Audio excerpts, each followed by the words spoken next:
We actually did. He was in Barrier for Base. We did. We should be together, which is 17 and 40, like 4,200 feet of climb, and then next day we come in because there's like a 12-mile progression run. Yeah. We'll totally crash. And like so one time I've seen Hannes actually look tired. I mean I was dead, but like we stopped and he looked tired. I'm like, yes.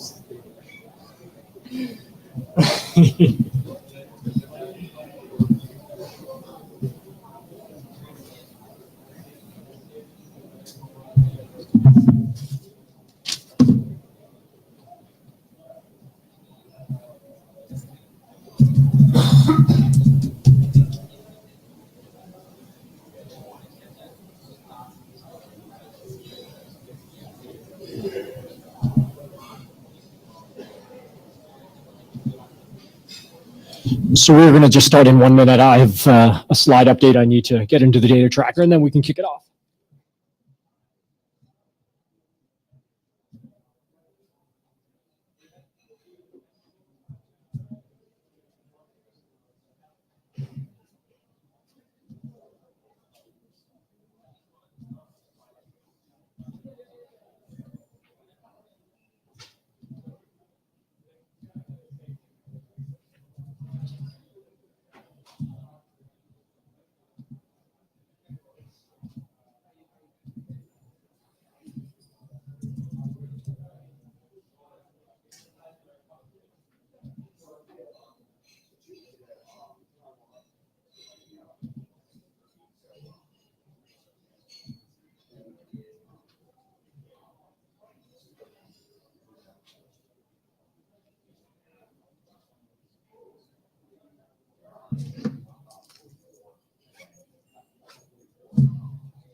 Okay.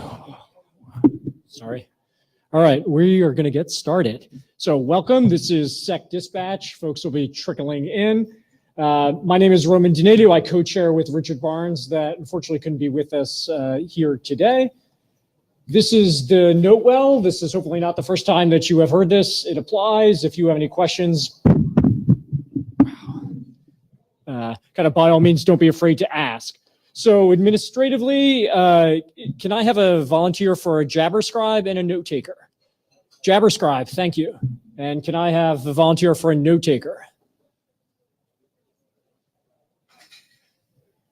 Desperately need a volunteer for a note taker. We cannot proceed without a note taker. Got it. Oh, thanks, Mohit. We appreciate it. All right. So just to level set, if you're new to the dispatch process, this is intended to help triage security work and give a sense to those with drafts about where they could potentially take that work. The key ground rules for the dispatch process is that the outcome of speaking here is a recommendation about what the next step should be. We do not adopt any drafts. And what possible outcomes are, we might recommend, hey, go talk to this working group.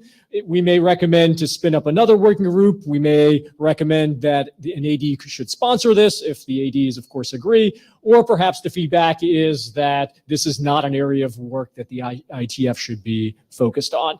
And so I would ask, as we have the presentations, I mean, two things as you come up to the mic. First, if you have a comment or kind of want to discuss something, by all means do that. But ultimately, for all of the 5 topics we have today, we want to get to the point where we're giving recommendations to those presenting. So in addition to kind of comments, if you want to share your thoughts on where we should take that work, that would be greatly appreciated. We have 5 things that were requested to put on the agenda, and here they are. Would anyone like to bash this agenda?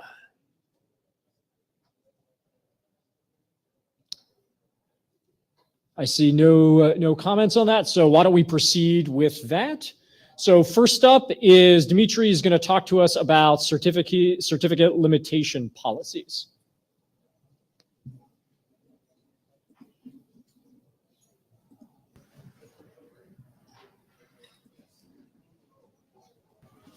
And I pass the clicker to you. Okay. And it's a little tight if you could just stand on that. Okay. That pink box. Thanks. Hi, I'm Dmitry Belevsky. I will tell you about my proposal named Certificate Limitation Profile, which is application level amendment to current trust model. Well, just a brief description of current trust model. Current PKI trust model. We have a set of trusted CAs. We have two mechanisms of revocation or even of checking the certificate status, CRL and CSP. And anyway, we have CA-driven revocation. The case Google versus Semantic demonstrated us that CA-driven revocation is not enough, at least in case when we have big CAs. And I think everybody can imagine what happens if we find that Let's Encrypt misbehaves. So anyway, we need a possibility to protect from misbehavior of big CAs, which is better than just remove the root from the trust roots. For now, application can do the following things. Application can specify its specific set of trusted roots. Application can ensure CRL or OCSP validation, and the authors should decide what are they to do if the OCSP server is unavailable. And if we need to provide some limitations, we have to hard-code it. I propose the solution named CLP, which is a list of certificates with a specified limitation. The list itself is distributed with or by the specific application. I think it can have CRL-like syntax. It should be crypto-signed. And so applications that rely on CLP can use share code instead of hard coding, which cause extra errors in case of bad implementations. Here is the proposed initial list of limitation. It's rather simple. We can limit the time from when we stop trusting the maximum time of issuance by this or that CA. We can limit validity CA, max validity. For example, if the original certificate was expected to be valid for 2 years, we can limit it for just 1 year. We can say that we should ignore or vice versa require this or that X509 extensions. We should we can specify name constraints, and I think this is one of the most significant proposed limitation, because it can ensure that national CAs controlled by government sometimes should be limited in issuing certificates in their CCTLDs, but not for, say, .com. We also can require native checking, so the certificate should be must be checked against the CA provided CRL or CA provided CSP. And we can forbid intermediate certificates for this or that subset, which we think compromised, but limitedly compromised. Limitations themselves can be applied either for the certificate or for the certificates and its descendants. The process of verification I think, should include ensuring that the SLP is signed by a certificate with a separate key usage. We should check that we use CLP from valid source. If we have a local CLP, I don't think that it makes sense to allow unsigned CLPs. It should be configured via application. The application that uses CLP should make minimal checks that CLP is in use by the configuration, that CLP is not older than this or that date, and that it's correctly signed. When we verify the certificates using CLP, there are minimal changes to the current process. We anyway should build a chain of trust. We process the chain of trust, but at each step we check whether limitations are applied and behave according to the limitations. As I said, anyway, we have a way of dealing with limitations, at least in Chrome and Mozilla.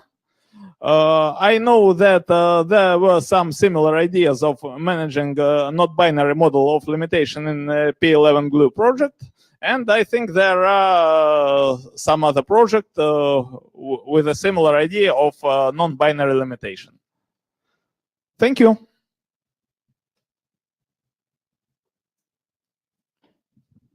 So feedback on this round? Right, Yovner. So you say the list of certificate trust anchors is signed, right? Signed by whom? Here. Yeah. This one. Yeah. Yeah, little backward. Signed by which trust anchor? If we're handing out a list of trust anchor, which trust anchor signs the list of trust anchors? So there is one that is hard coded. Otherwise, you can never verify the first list. Well, you can just hard code just the key, but not all the checks. Right. Okay.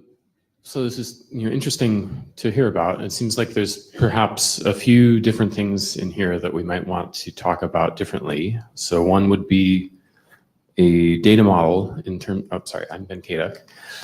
So the first thing would be a data model for thinking about what sorts of non-binary limitations might you want to put on a certificate. In terms of this is your date of issuance checks or your validity time period check that differs from that's different from what was actually issued. So that this sort of which attributes might I check? That's one thing. And then you have this container for describing them as a specific data format, which is very related, but perhaps slightly different. And then there's this whole question of signing and distributing these things so that they could be used by different applications or conveyed across the network in some fashion. And there's potential value I see in having the data model about what sorts of things make sense to restrict the certificates in. And I'm not entirely sure what the use case would be, or like who would actually use the signing and the distribution model part of it.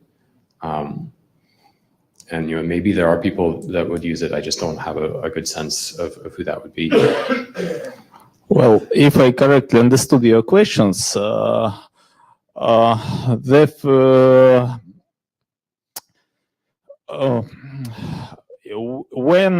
we have a limitation set applied by major browsers, for example, it's reasonable to apply the same limitations to all applications we have.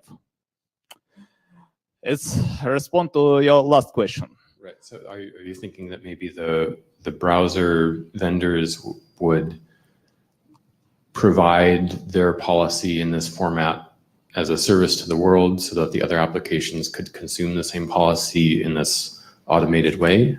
I hope. Well, and the second, and one more question I definitely got from your set of questions is the model of distribution. I think that as it is, as mostly I expect the source of CLPs are browsers, I think that new versions of CLPs can be delivered with browser's update or just downloaded from browser sites.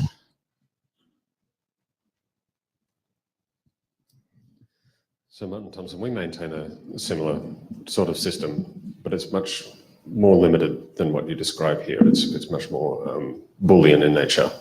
One of the things that we discovered was that for intermediate CA certificates, it was advantageous to have something like this, but having the leaf nodes revoked in this fashion turns out to be rather inefficient because there's just a lot of bits.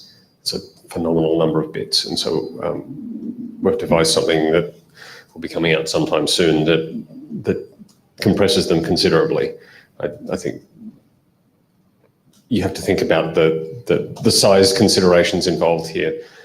Clients that are looking to do this sort of validation probably don't want to download the entire CT database in order to make their decisions. And so that's a little challenging. The other comment that I got up to say was that the correct trust anchor is very difficult to identify in this context. For us, we make the list and we use our own distribution mechanisms to get the list down to endpoints, and those endpoints verify that. We have a signature that we put on that stuff and verify it in the endpoints. But talking about a generic system would be quite challenging. Yeah, I agree with I that. suspect that the way you would probably operate one of these services is you would have a server that runs for your application that pulls from various sources all this data. So maybe, for instance, Mozilla is maintaining its servers, and I think they're publicly accessible. You would pull a Mozilla list, sign that for your own application, and then push it down to the application yourself. Would be the most workable solution I could imagine. And when you say correct trust anchor, I get concerned that CA1 could sign something revoking every certificate issued by CA2, and then we get into a whole lot of mess. Oh, thank you very much. I got your points. So if I could jump in here. So the technical feedback is great. Also, if folks have ideas about where to take the work, whether we want to take the work and provide any recommendations, that's also very helpful to hear at the mic line. Valery Smyslov, Elvis Plus.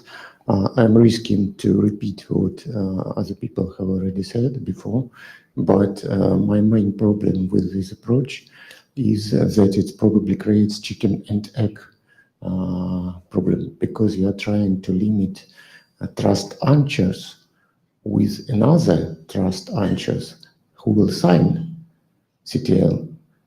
So you are creating a mega CA that controls what CA's current application trust. So who will control this CA? Okay, I got the idea. Well, I think that at the worst case, the application developer can just reassign the CLP, just reassign the CLPs with their own key, which is hard coded in the application.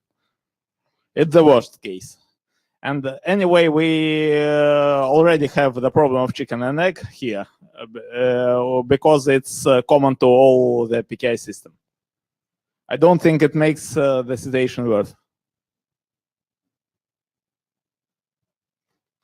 Thank you. So other feedback for Dimitri?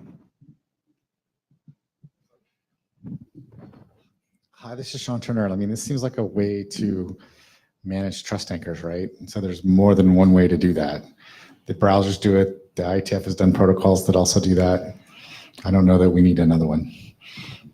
Maybe.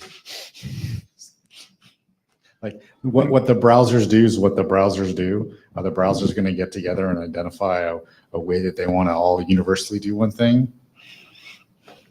Well, the browsers seems to be the most relevant source of what public CAs behave suspiciously. So I just want the experience to be shared among all the community which relies on PKI.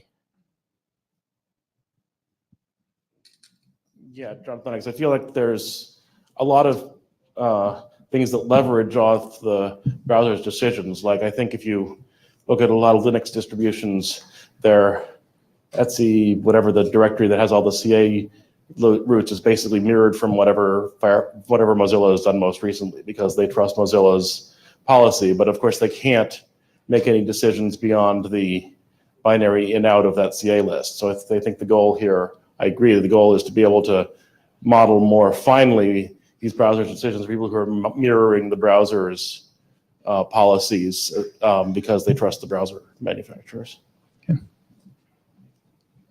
Okay, thanks. So to summarize everything I heard, I mean, it looks like the feedback is there's various kind of technical feedback for you. And so the best thing in terms of next steps would be clarifying some of the use cases, maybe addressing some of that feedback and bringing the conversation onto a list.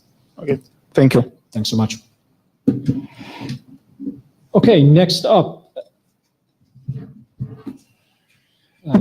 Next up, we have a draft about algorithm identifiers for HSS. And it's going to be a remote presentation. So Daniel, if you could get into the Meet Echo queue so I could tee you up, please.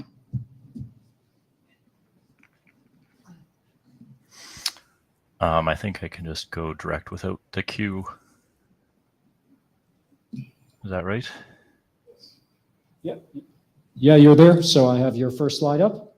Okay, perfect. I'm Daniel Van Geest. I'm presenting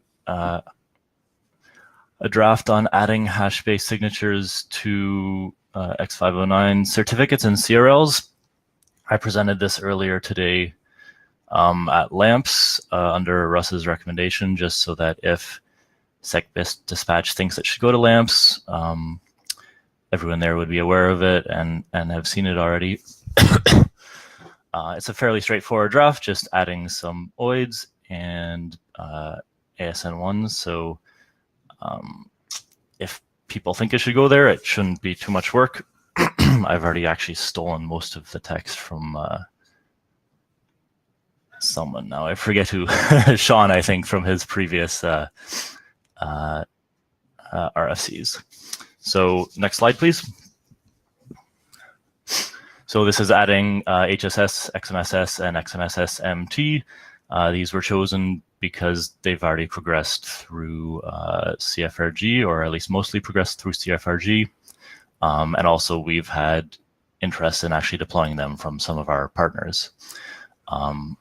Hash-based signatures, as we might know, are already well studied and secure against quantum computers. These algorithms in particular have small private and public keys. They're fast for signing and verification, but they have large signatures and they are stateful. Next slide, please. So some potential use cases for these signatures in X509.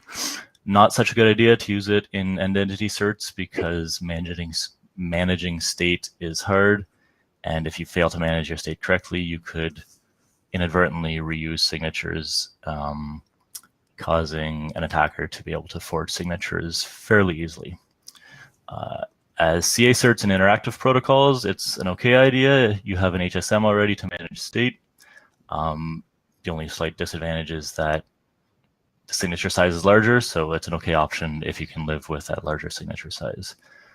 The best use case would be for CA certs and non-interactive protocols and code signing certs, and this is where we've seen the interest for these algorithms. You have an HSM to manage state, and the signature size is not so much of an issue. And in this case, these algorithms are ready to deploy now for long-lived certs, such as in IoT or automotive. Next slide. So as I said, it's already been through, or not through LAMPS, but presented to LAMPS, and There was a bit of discussion there. It seemed like there was some interest, but the ask from SecDispatch is if we have any comments and if we want to throw this over the wall back to LAMPS. Thank you. And so the finesse on the LAMPS is it's a chartering issue to do it in LAMPS? Is that the Yes. conversation? Ken? Yeah. Yes. Hey, this is Sean Turner. Thanks for stealing that great text. I'll say what I said in LAMPS, ship it to LAMPS. It's got the stuff in it that needs to be there to identify the algorithms that get used in CMS. So it looks like it's almost done, actually.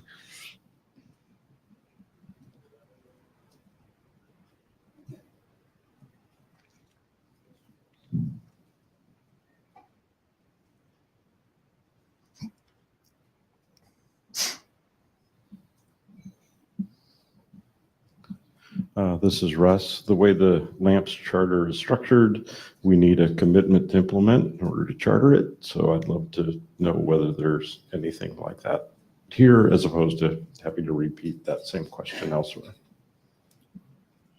So I think that's the question then to the room. If there's interest in LAMPS, who would be implementing this?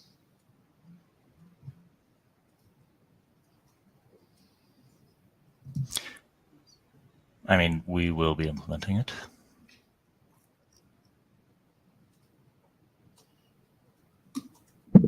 Max Bala, Cable Labs. We might implement this, combining with something else, but not right now. So it's going to take a while. Thank you. Anyone else who's going to be implementing this? Anyone else have ideas of where to take it other than LAMPS?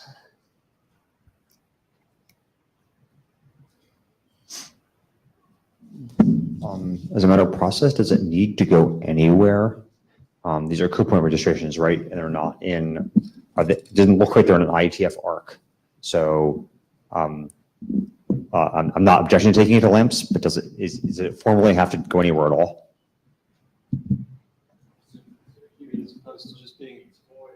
Well, I mean, it's just a publication of voids, right? So it doesn't have to go doesn't have to be published in RFC at all. So I'm just like, I'm not objecting to any of the LAMPS, but just wondering what happens if it doesn't. Sorry, go, please. That's what I'm asking. Okay. Anyway, sorry.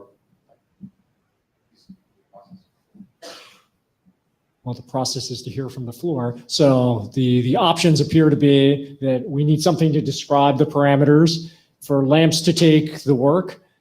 There, given how the charter is written, there needs to be a commitment to implementation. We heard at least two yes, one yes and one probably eventually kind of an implementation. I don't know whether that's enough to recharter kind of the group. And then the alternative beyond that would be an AD-sponsored kind of document, or independent streams. Well, I'd like to hear from the LAMPS chairs here, like what they think.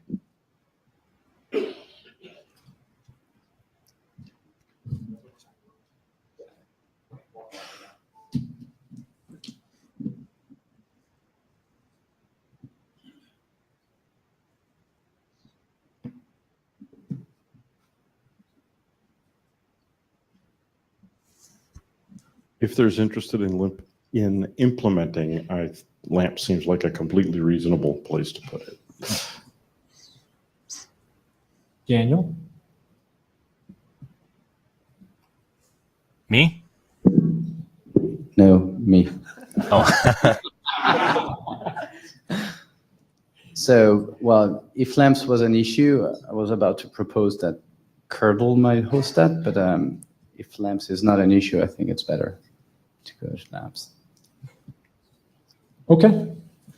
So with that, I mean, I think that's all the feedback, and overwhelmingly, it looks like LAMPS is the way to do it if the appropriate implementation interest can be found, and it looks like there is some, and I would then recommend to turn that back to LAMPS. So that's the feedback, Daniel. Thank you. All right, thank you. All right, next up is Is Hirotaka, you're going to talk to us about your draft, and if you'd give me a minute so I can just get your updated presentation.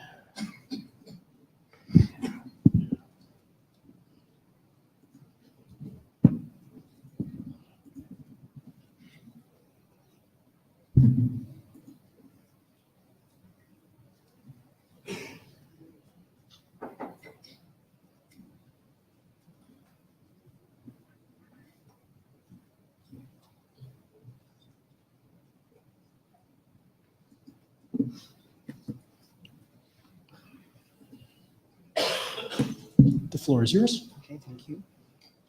Okay, thank you so much. I'd like to talk about the draft of the general security consideration for the crypto asset custodians.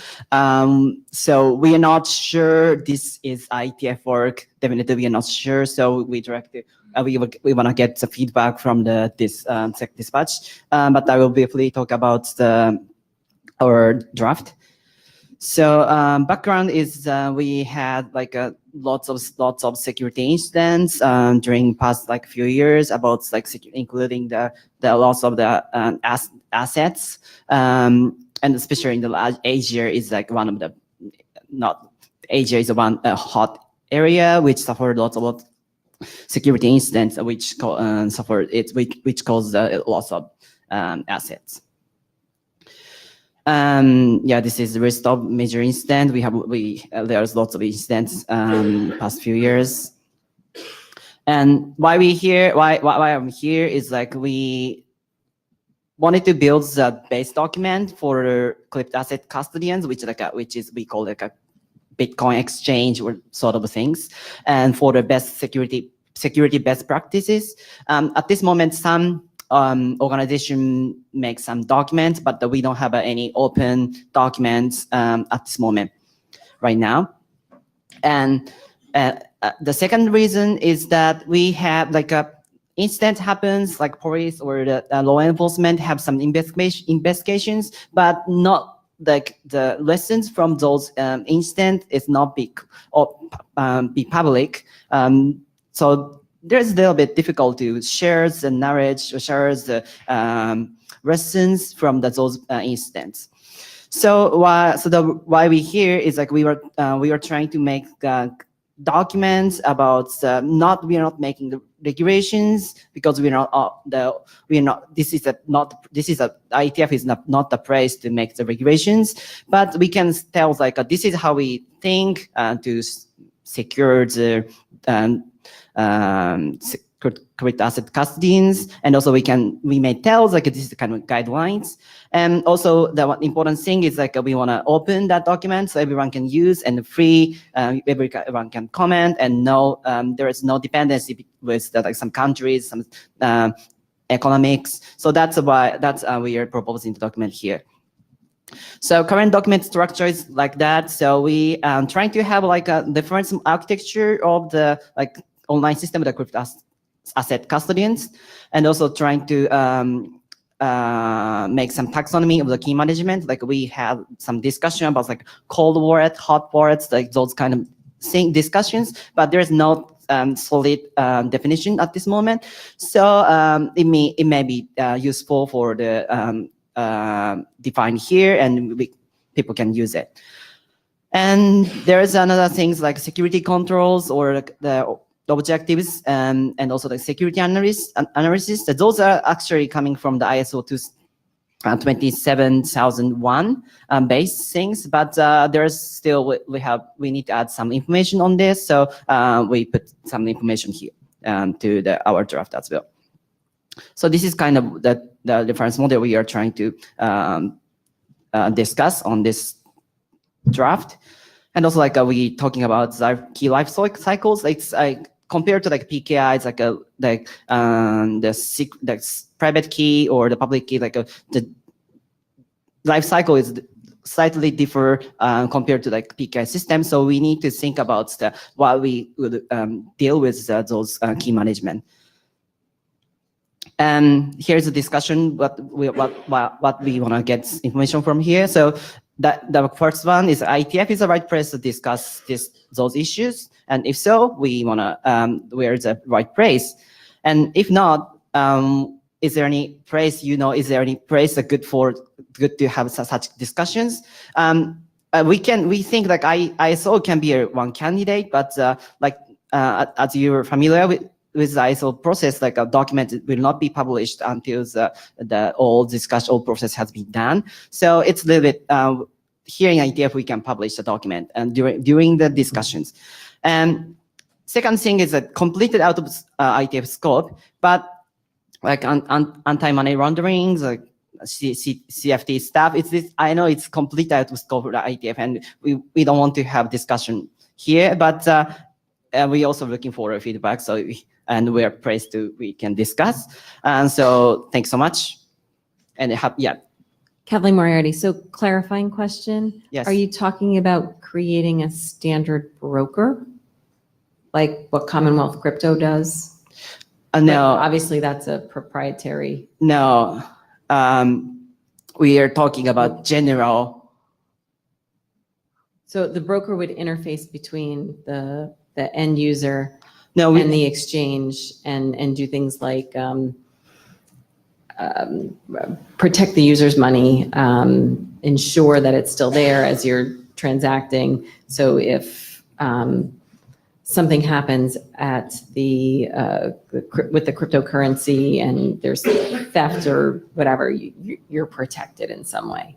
So you're not talking about that. No, we are just. Can you explain a little bit more? Because then I have a gap still. Okay. Yeah. Sorry. And maybe these pictures help. Yeah. So we are just defining what kind of feature the functions could be required for those to build the cryptocurrency exchanges, and we discussed like how we say it's like this is like this is a place that stores the private keys, and we were discussing this may be a risk. We need to think about the risk and how do we deal with it, and it's like your question is like the brokers and customers, APIs, those things like should be here, but we don't have a discussion. We don't discuss this part. Is that clear? Yeah, I mean, correct me if I have it wrong. I mean, it's an informational document on kind of operational practices, not on protocols. Okay, thank you.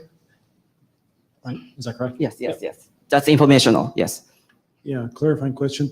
Are you after, Lawrence Lundblade, yeah. Are you after practice on a online server and service or on a end user device that they might be using to access the server or both?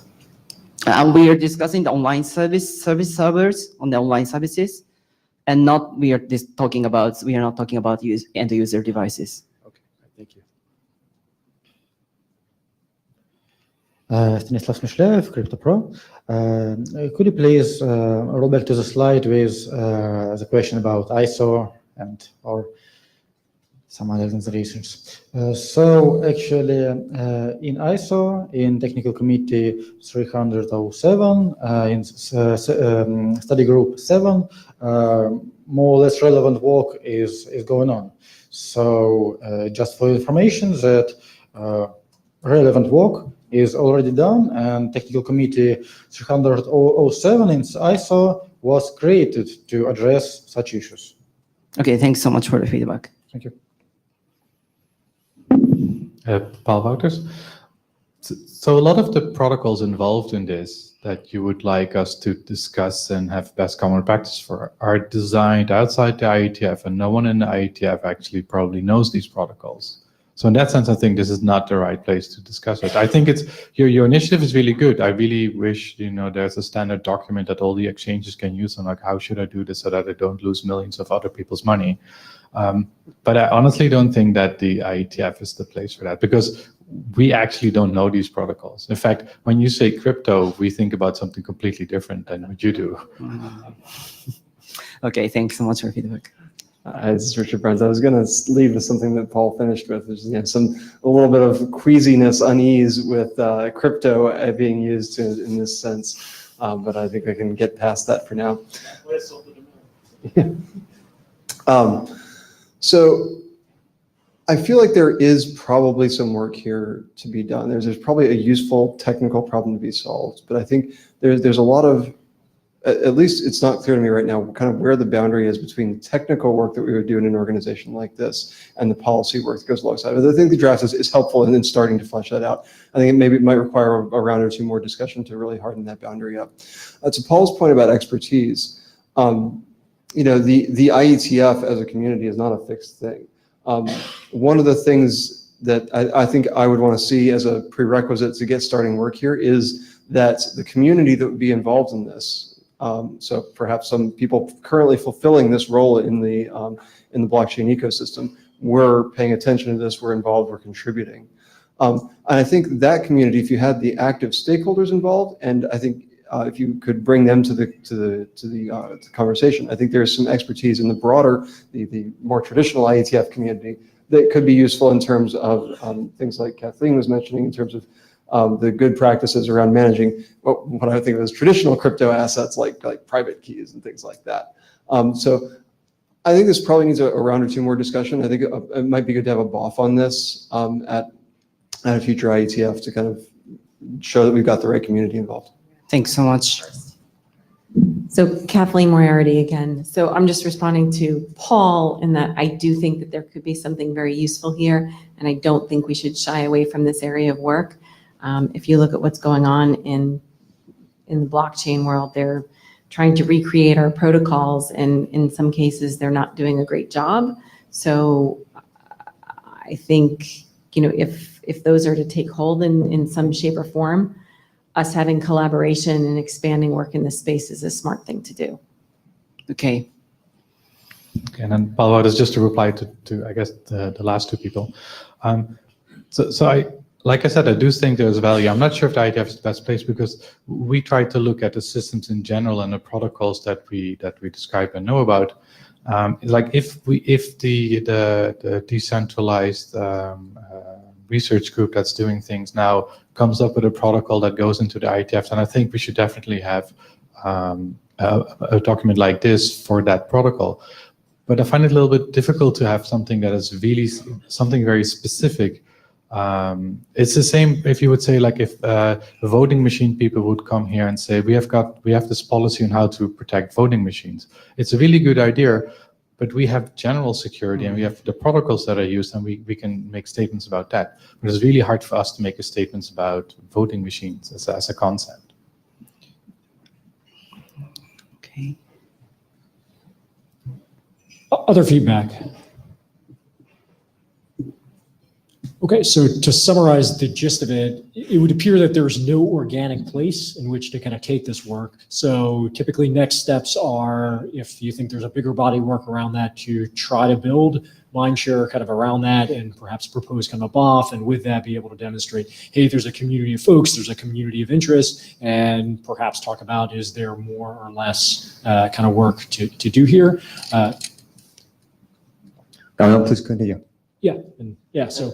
And just one finer point on that, if I can, I'll try and project to the microphone. But I think somewhere in between the security area and the ops area, ops area is a little bit more network ops focused traditionally, but I think there's some relevant experience there. But I think security maybe is the home, but making sure we get visibility from the ops area as well. Okay. So Eric Scola, Area Director. So I think having consulted with my co-AD here, but I think I speak for our general policy, which is if it would help you have a mailing list to discuss this, we can make one for you. So I don't know if that helps you or not, but if you'd like that, email us and we can take care of it. Right? Thanks so much. Any objection to that, Ben? Okay. Okay. Perfect. Thank you. Thanks so much. Okay, next up, Tomasi, we're going to talk about EEP Noob.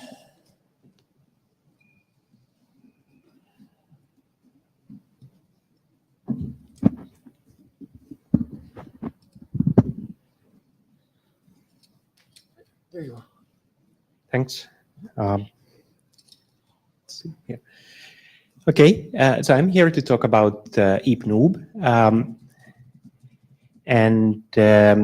This is an EAP method for out-of-band authentication.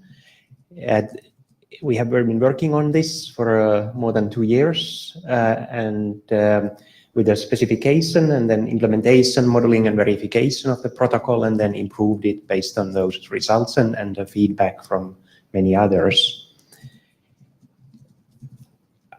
So what problem does EAP-NOOB solve? Well, it's an EAP method, so it would be primarily used for connecting devices to Wi-Fi networks, but there's more to that.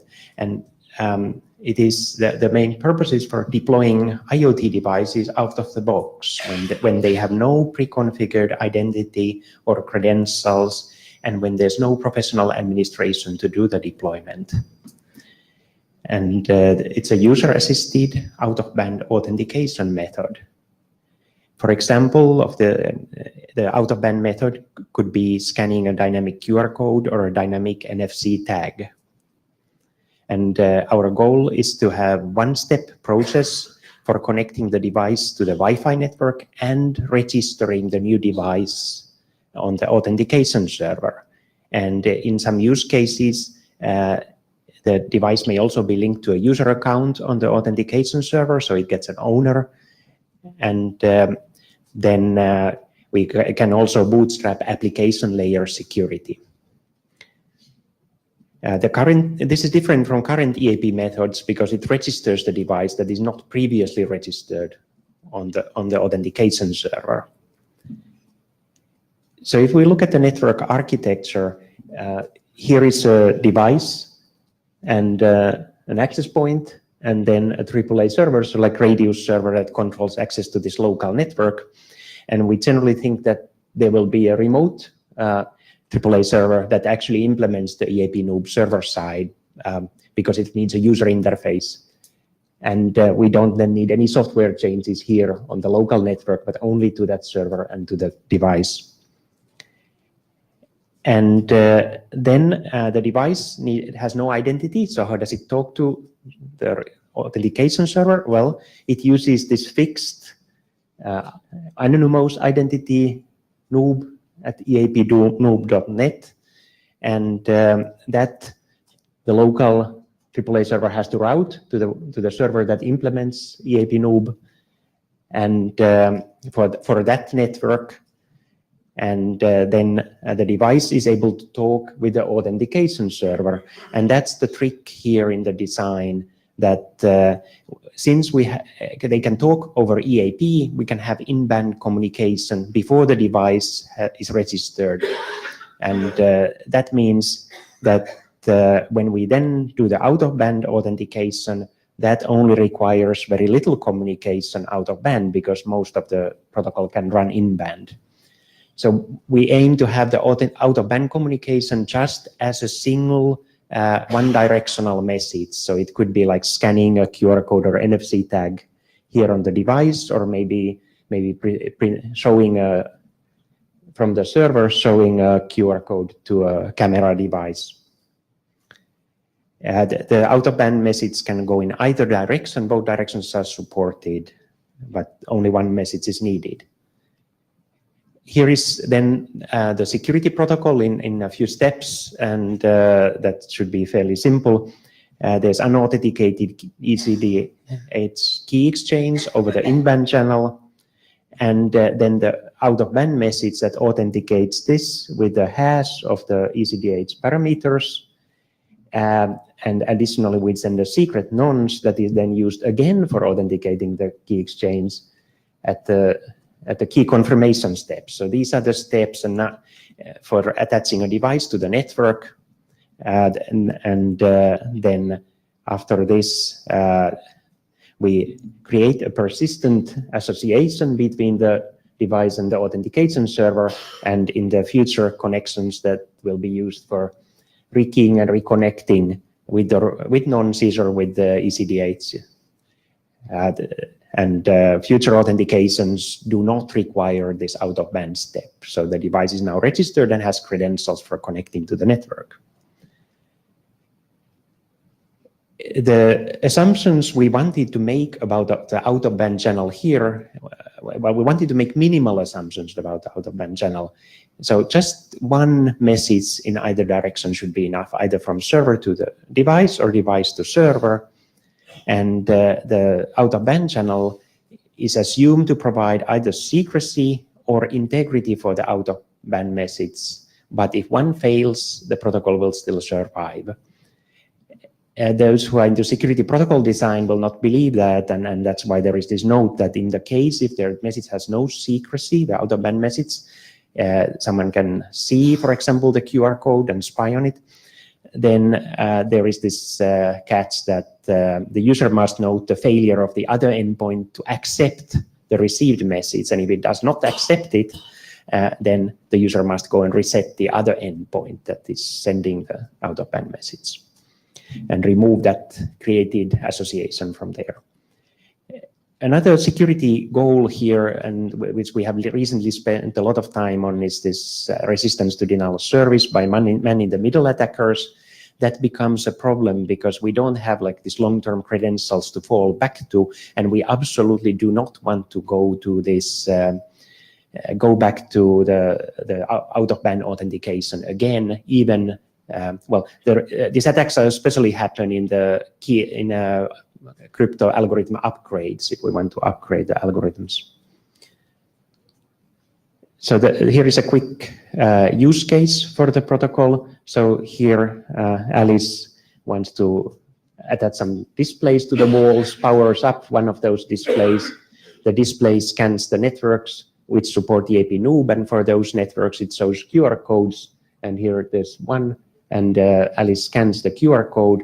Now she may have an app on the phone, which would be nice, but if she doesn't, just a QR code scanner and web browser is enough, and she can log in with her cloud credentials. Well, check that that the URL is for her organization's the authentication server or the cloud interface for that, and then logs in, and that approves the device to be attached to the wireless network. And also it's now registered as Alice's device on the authentication server for application purposes. And the protocol here in the background happens, well, here the device does this initial part ECDH exchange with the authentication server. Here the out-of-band message authenticates it in the two ways, and then we have the key confirmation step again in band. How am I for time? Like a couple more minutes. Okay. So I wanted to show some details about the security design, but obviously I won't be able to go through this all. But so one thing is that the out-of-band message, we wanted that to be small. So it basically has just two important components, which are the noob and hoob. So a nonce, secret nonce, and a hash of the key exchange, in-band key exchange. And they can be formatted as, for example, as a URL and then put into a QR code or NDEF tag that is dynamically changing maybe every few minutes when the nonce is changed. And the noob is the part that needs confidentiality, and hoob is the part that needs integrity in the handshake. And one of those is enough for security. For identifiers, since the device doesn't really have any, we don't register any identifier for it. We can't trust any identifiers that the device presents us, like MAC addresses, and therefore we need to avoid attacks like identifier squatting. And the solution here is that the server allocates the new peer identifier for the peer in the initial exchange anytime someone does initial exchange, and then once they complete the attachment, then they have that identifier. Yes. So Eric Squilla, what happens if I take the if I take the identifier from another device and display it on my screen? And then so the scenario here is there are like two devices in the room, and I take the identifier from a device, and the user thinks the user is attempting to pair with me. I'm the attacker. The QR code. So because the device has no identity, it's the physical access to the device that identifies the device. So certainly, the user does need to choose the right device, and the way we've implemented it is there's a reset button on the device, and you need to do like hard reset, or when you take the device out of the box, it's powered up, and maybe that's when the device needs to be attached to the network. But if you copy my if I have a real device here and then there's your device there, yes, and you copy the QR code, yes, then the user has to know which device they want to attach to the network. That's kind of the starting point. The user is there with that, for example, a display. I understand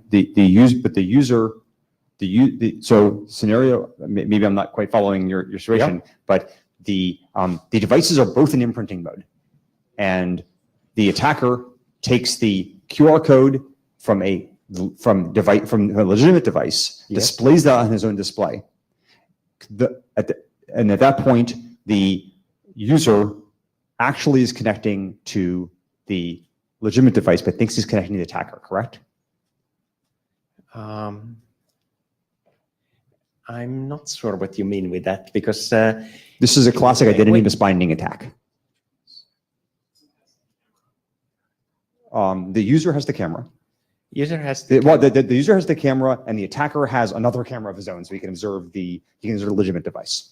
So we have but I don't. So the user needs to know which device they have bought, which they are going to attach to the network. That's the only identity we have for the device initially. The users bought two devices, one of which is malicious and one of which is not.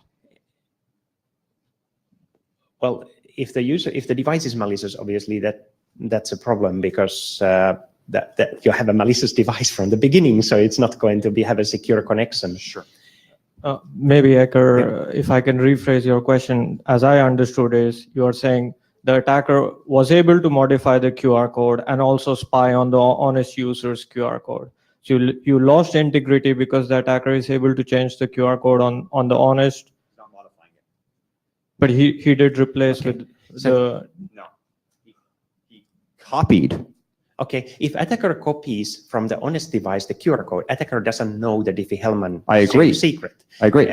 So yes, this is called identity misbinding attack. The user believes that he is connecting to the malicious device, but he's in fact connecting to the other device.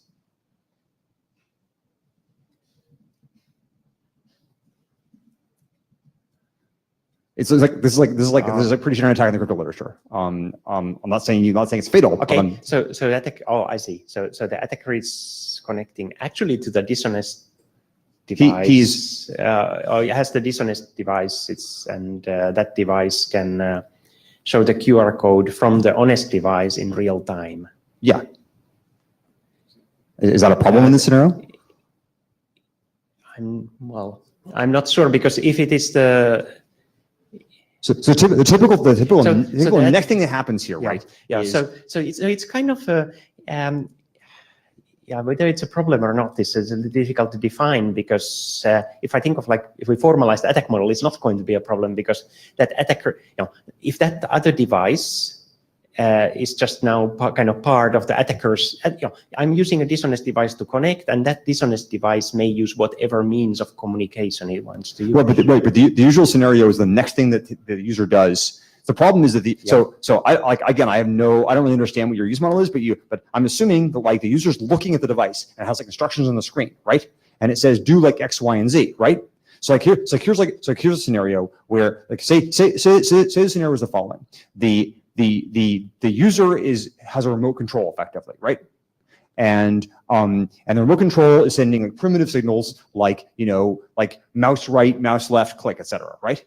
And so the user is standing in front of the dishonest device and thinks he's configuring the dishonest device, and the dishonest device is sending him, and so it's sending him inserting him cursor prompts that appear to be the case, the ones he would be sending for the honest device, right? Because he's got a camera and he's looking at the honest device. And so he's sending you and so he knows where the mouse cursor is, and he knows when you're key pressing. And so he sends you on his own screen things that appear to be simulated events, because he can like see the other device and see what it's doing, right? But instead what he's doing is guiding you through like, misconfiguring the honest device. And so, and because the problem is that the user thinks he's connecting to this honest device, he's actually connecting to the honest device. It's an interesting scenario. I'm not exactly sure how practical it is, and whether it has to do with the protocol or it can is more general. So Ben Kata, throwing a few more thoughts in here. So I guess, Ecker, you're sort of considering the case where both the honest device and the dishonest device are like some piece of hardware that has a remote. Yes. And so the user is using, excuse me, the user is using one remote, and it's being fed essentially false commands. And so, it's like a phone app remote. It's like a GR.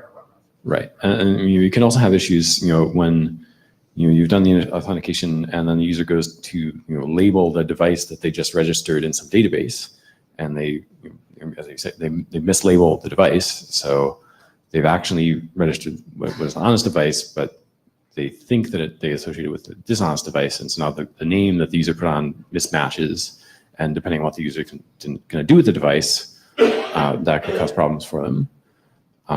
I'm less sure that I understand exactly the scenario you're describing about, but hopefully I clarified what you're talking about with the remote and doing those commands. So Martin Thompson, while I agree this is interesting, I think the right response in this session is to say, thank you for your input. We'll look into it, and we'll figure that out.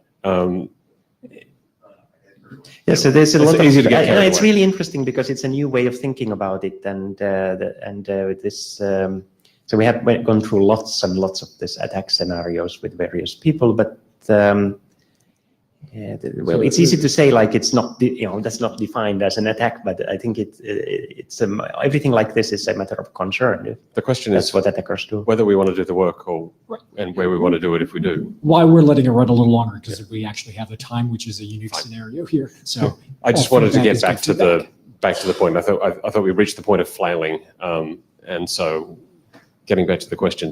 Did anyone speak to that question?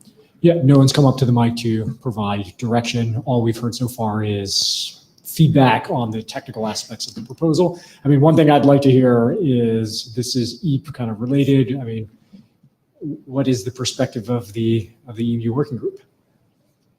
So Joe Salloway, EMU chair. So right now in EMU, we don't have any chartered items to do something like this. The other sort of issue here is, this is a particular solution, and there's this kind of device enrollment or registration problem is being discussed in a number of different types of drafts. Like there was, I think, Brewski and some other things. They're not exactly the same, but they're related. And before I think we would want to take on the work, we would want to understand what the actual use cases we are trying to solve, because there are also some kind of restrictions here in what type of devices you can. If you can't, display a dynamic registration code, QR code, or whatever it is, then you wouldn't be able to use this mechanism, as far as I can tell.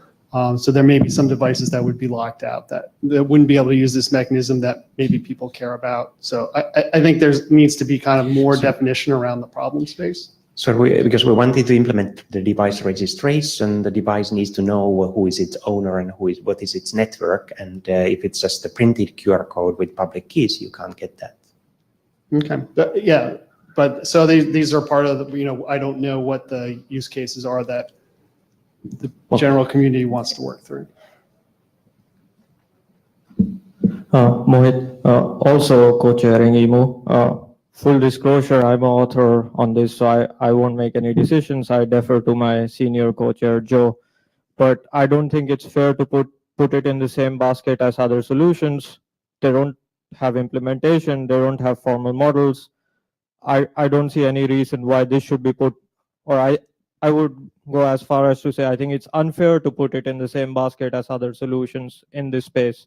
Because I understand Joe's concern that there is a bunch of half-baked proposals that go around making a ton of noise, and I feel bad that this is then put in the same basket as that. But then again, I leave it to his judgment to decide what to do.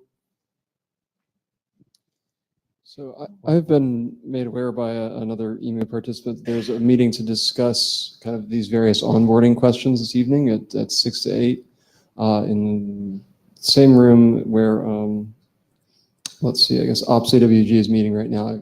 It's something Thai that I can't pronounce, but it's down on the second floor, I think. So it sounds like, I think Joe's probably right, there's some ambiguity right now around the specific use cases and whether this makes sense to work on. I think hopefully there might be a little bit more clarity on that after that. The question I'd like to propose to the room and to the EMU crowd especially is, if this work was going to get taken up, if there was consensus around a set of requirements, like if we were going to dispatch this to a working group, would EMU be the obvious working group to do that? Because it seems superficially like that would be the case. Joe? I think it could be. It kind of depends if there may be another possibility would be if there was a place where this kind of device enrollment was, if there was a working group or a community that supported that. But EMU certainly could be but I think we'd really want to make sure we knew what use case we were trying to solve, because or else we could thrash a lot and could be difficult. And sorry, and to jump in the room, it's Chitlata 2 is where that follow-up discussion is going to be happening. Right. Max Pala Cable Labs. I just wanted to talk about this approach of provisioning devices using EAP mechanisms. This is something that in the EMU working group we started to discuss. We discussed a little bit. Seems that a recharter might be needed or not. I don't know, probably not. But I would say definitely EMU would be one of those places. And one of the things that I wanted to say is that we see this happening, trying to use EAP to provision some form of credentials for devices, happening in many different ecosystems. And if you guys are interested, come to the 6 p.m. That would be an interesting discussion. But definitely, I would say maybe EMU could be a good place to do it. I wouldn't say that it could be like other working group. Probably it's not. It's very EAP related, this one. So I would support dispatching to EMU. Daniel? So yeah, I think EMU would be a nice place for that document. And I think the constraint of having QR codes is quite reasonable. It's a reasonable use cases. So it's not something so specific on that. So.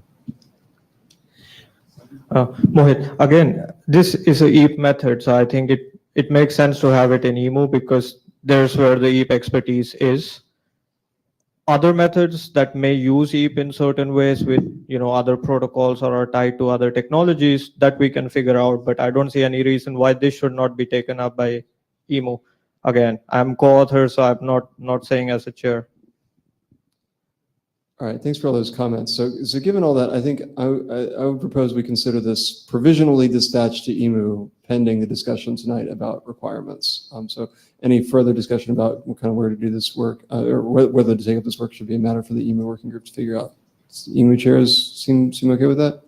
Well, we would have to recharter. So yeah, I mean that's fine. But so whatever discussion that would take. Yeah, I mean, I think for me it's not a done deal. Like I think there's enough questions about like this particular problem space that I would really want to make sure that we understand what the. Yeah, I think what I'm saying is if it's going to happen in the SEC area, it's going to happen in EMU. Yeah, I for the most part agree with that unless this turns into a group itself. But yeah.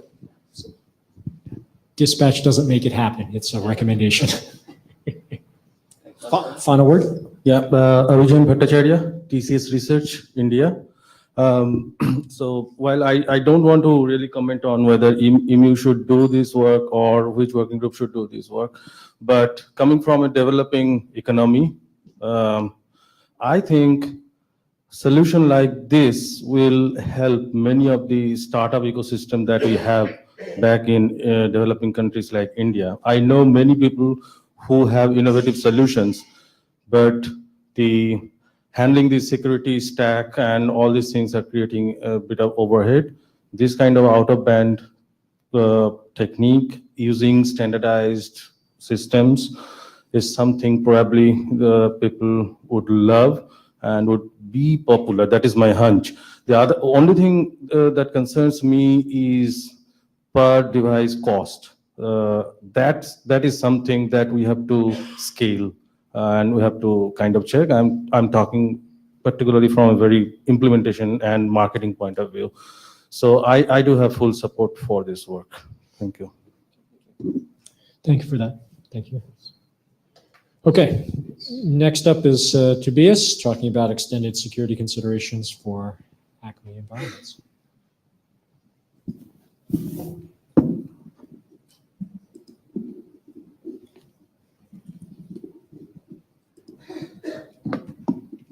Hey, so I'm Tobias, and this is together with Kevin, who's sitting over there fiddling with his phone. And it's about extended security considerations for running actually something which uses the Acme protocol if you're a CA. And the problem with domain validation is that it basically kind of goes towards a proxy. So it validates that the IP address, that you can do something on the IP address the domain name is pointing to, for example. Or that you have access to a certain mail address. And there are several problems we stumbled about. So for example, IP use after free attacks. If you have somebody who sets up the service at, for example, Amazon EC2, points a DNS name there, and then it's like, well, I don't need that service anymore, throws away the service, but does not delete the DNS record. Then somebody else can grab that IP address, actually get a certificate, and depending on what domain is actually pointing there, which subdomain, can actually cause a lot of mayhem. So Uber got hit by this. Quite recently, also the Power DNS folks had one of their WebRTC endpoints hit by this. So this happens. And we found over 700,000 domains in EC2 and other cloud providers, which have, well, DNS records pointing to them, but are not allocated anymore. What you can also do is you can do forced on-path attacks. So you do a normal monkey in the middle if you happen to just be on the path, or you do a BGP attack to force somebody to route via you, which then allows you to do the same thing again. There's also DNS cache poisoning. If you can poison the cache of the CA to hold a record pointing somewhere else, an IP address you control, you can get a certificate. There was recently an attack where you override the additional section of DNS responses. It's quite academic and theoretical because you have to reduce MTU to 64 byte, but they somewhat have a point. Similar to that, if you have DNS of serve stale going on, you can actually force a situation which is similar to the first problem by DOSing the authoritative server while the party that actually operates the service has done a rollover, switched to a different IP, so you just DOS the server of the CA. If they actually do serve from stale. Of course, there's various ways to do something about this. So against use of free attacks, you could start requiring TLSA records to be present, especially if like the requests are coming from Amazon EC2 or well, any other of the big cloud providers. You could do proof of prior key ownership based validation, which is not really there, but doing that would be an option, speccing that. For forced on-path attacks, like all of the above already help. But in addition, you could also do a multi-vantage point validation. Or you could say like, okay, if we're seeing attack at the IP, at the subnet from which we see the request in one of the BGP monitoring services, we just don't issue until that's over. And for DNS snottery, there's also some practical considerations like checking for small MTU packets and ignoring them, chasing additional sections yourself, validating DNSSEC, which is, well, given anyway, and not using serve from cache or actually even serve stale. The question is why a draft? The idea is to have explicit operational requirements, so something informal, informational for operators that are using Acme. And when you look at the Acme draft, for example, you do have some of the mitigations we already discussed in the either operational or security considerations section. However, others are missing. And if you have something like, for example, serve stale, serve stale. I contacted the author. He will probably also consider this in his security considerations now, but then you have all these recommendations all over the place in different drafts and different parts. And what this basically leads to is people not reading them or people not reading them all. If you miss one, you might have a problem for your CA. A little bit on the history of the whole thing. So we had a first paper on this in 2018 in February. We presented it at the ACMA working group at IETF102, where we were told, like, okay, you can present all along, drop us a draft. We sent a draft roughly 2 weeks, 3 weeks, 4 weeks ago. And after ML discussion, because people were especially concerned that this is not protocol specific, but more like an operational idea for like how to run a CA, this was moved to SecDispatch. So thank you. Opinions, please.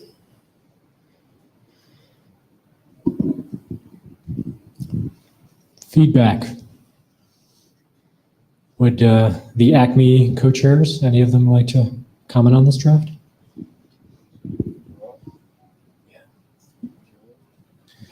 Yavnir, I wasn't at IETF 102, but this seems entirely ACME, and I don't see anywhere else that it belongs. So if it gets dispatched anywhere, it should go to us, I think. Does anyone have a contrary opinion to that?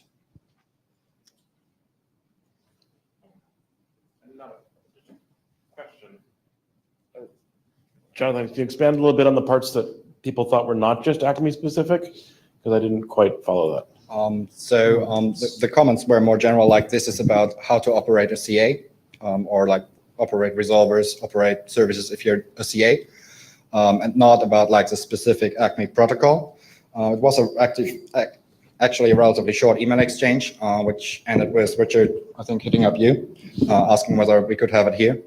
So there was not that much discussion. It was more like, okay, this should be dispatched first. Yeah, I think the upshot, this is Richard Barnes again, is that the attacks like the BGP and DNSSEC layer attacks apply very broad, and actually all three of the classes that probably mentioned apply to other methods of issuing certificates besides ACME, all the manual stuff that existed pre-ACME. Yeah, I mean, it's a minority of the web now, but yeah. And so I think the idea, if you're going to do a document like this, would be to have something that you could read as a general web CA and think about how you can improve your infrastructure, whether or not you were using an automated protocol like ACME.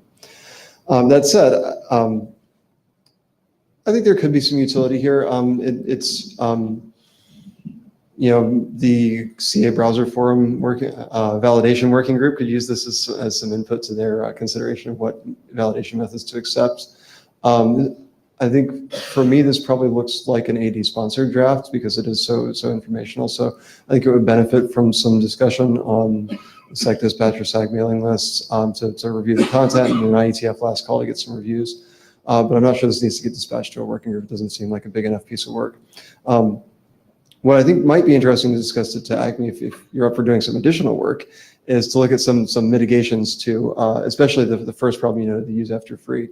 If there are some protocol updates there that could be used to address that problem, I think they would probably be welcome in the ACME working group. That would actually be another thing you could do, like the proof of product key ownership.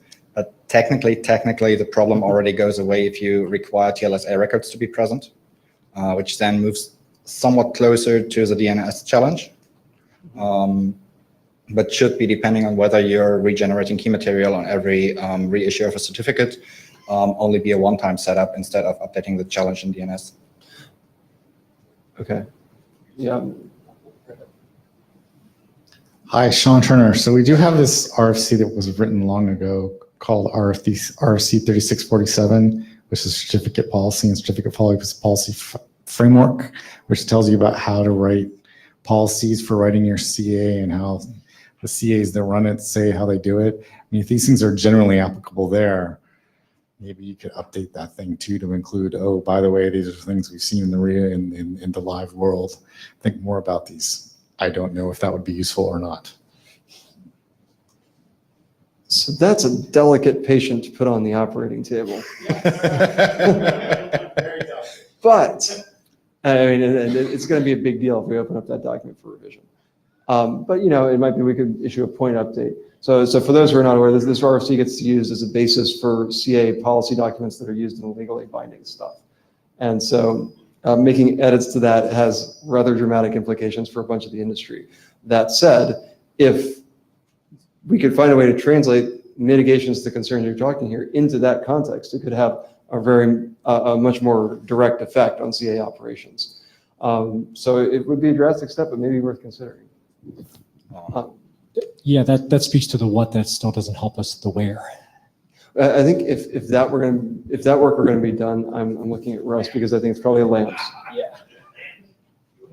Or we'll just reopen PKIX and call Kent back into service. So something we should also keep in mind. So referencing a rather old document. So this is moving quite fast. So actually, like one of these points was just added this IETF when I stumbled across the search stale record. And my personal expectation would be that there would be a lot more turnover as people are like starting to beat on this new thing in the ecosystem, and there will be new things found. That's also something to keep in the back of our heads. So if this is changing, it might not be quite the right moment to lay something down as an RFC. Well, the question is, well, it's not really a statement, but I know that there are some movements in the IETF which are also looking at often security considerations. So the routing people are dealing with this. So the question is whether collaboration with them and getting something which can be more easily updated might also be an interesting thing to do in this context. Could be. So. Jonathan, it seems to me, given what Richard said about how this is something which has a lot of people, if you do reopen something that has a lot of people in the world depending on it, that sounds to me like at least a new working group, because that needs to pull in a lot more community that are not participating in things currently. So what do we do with this? So, Ecker, do you have it? So I was going to propose that if you want to propose a draft of roughly the same form as the current draft, where you're providing operational considerations, I think that's probably best as an AD sponsored draft if the ADs are willing to consider that. Well, I guess I heard from Yoav that perhaps you thought it should be an ACME, so I'm trying to avoid bouncing this around a lot. What do you think about that, Yoav? Okay.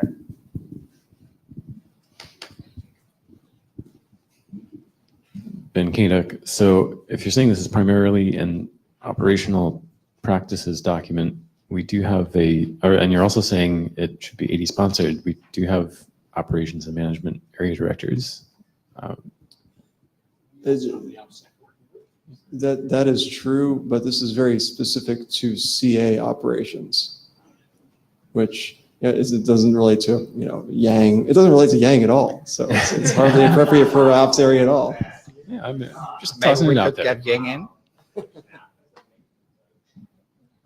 All right. So I mean, it would seem that depending on the aperture you want to open, there is the ACME, an ACME kind of focus thing. If there really are that many different entanglements, we're going to need more coordination. And it's really kind of a question of how broad do you want it to be? And that suggests the forum. Yeah. So it sounds like there were kind of three possible work items we discussed here. One is what you've presented today. Another one would be an update to ACME that would mitigate some of these concerns, which would probably live in the ACME working group. And the third would be updating the certificate policy document, which Sean raised, which I think I agree with Jonathan, would be probably a new working group. So just focusing on that first question of what we do with this document. No. Let's not reopen PKIX. We have lamps. We can keep it as small as we want it. If we're going to update that, we should keep it over there. Reopening PKIX is a sucking hole. Don't do that. It would just be. Let me guarantee you, if you open this patient, it will bleed everywhere. All right, so that is purely hypothetical if Tobias would like to propose something of that shape.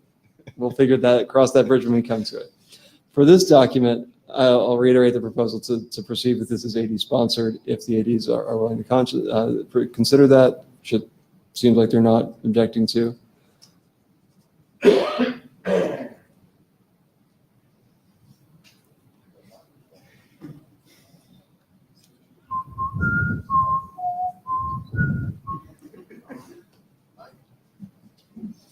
After referring the East German judge, I think one of us will either take it, probably me, or try to shop it to Warren. But I guess I'd like to use the SEC dispatch mailing list to sort of refine, perhaps. I'm not saying it's not good. I haven't read it, to be honest. So maybe it's incredible. It needs work. So perhaps the chairs could assist us in that refinement process. Absolutely. In that, following that request, could I ask for maybe a couple folks who'd be willing to read through this doc and provide some comments? Show of hands. Yes, Yoav. I see Yoav, Paul Wouters, and someone whose name I don't know. So request being, we would like to rework after this IETF the document one more time before it's reviewed, because there were a lot of changes. Great. Okay. I guess my request would be focus on problem areaing as much as possible, and solutioneering perhaps only some, because it sounds like solutioneering may be like a lot of design work. So, but I'm familiar with your work, and obviously the document the problem is critically important. And I think it's fine to sort of say here are some things you might do, but like we can get really wrapped in the axle on the solutioneering. So it sounds like it's refine a little more, drop it on the list. We're headed in the direction of some kind of AD sponsorship. Okay. If the aperture is staying small on this. Thanks. Okay. Thank you, everyone. Okay, so that's the last dispatch item. To quickly wrap up and reiterate where we stood with all of them. The first draft we heard was about certificate limitation policy, and the feedback was primarily that the use case and motivation wasn't exactly clear, that if there's a desire to kind of move forward, there's a need to clarify and refine some of those issues. Then the second draft we talked about was about algorithm identifiers for HSS. And the feedback primarily was LAMPS has to be the place to take this work, and that's going to require rechartering. And there's a conversation about how to do that rechartering, but that's the recommended dispatch next step. And as we mentioned, that's just a recommendation. The next draft we heard about was about general considerations for crypto asset custodians, and it appeared that there's no natural home for that work, and some community building and interest is required. So kind of next steps are get a mailing list, build a community around that, and maybe that leads to a BOF for next steps. Then we talked about EEP-NOOB, and there's going to be further discussion tonight. So provisionally, we're recommending where the dispatch process is saying take that to EMU. Further discussion is going to happen tonight. And then we just talked about extended security considerations for ACME. Another refinement is going to be kind of published. It's headed in the direction of some kind of AD sponsorship. Further discussion will be required about which AD will handle that. So with that, Any other business? is there another draft we want to talk about? Or any other business? Going once, going twice, and then before I close, I was asked by the co-chairs of the Measurement and Analysis for Protocols research group that's meeting right now in Chitlana 1, that they have some security-related topics. So if you're interested, please join them now. They run until 6:10. All right, thanks everyone.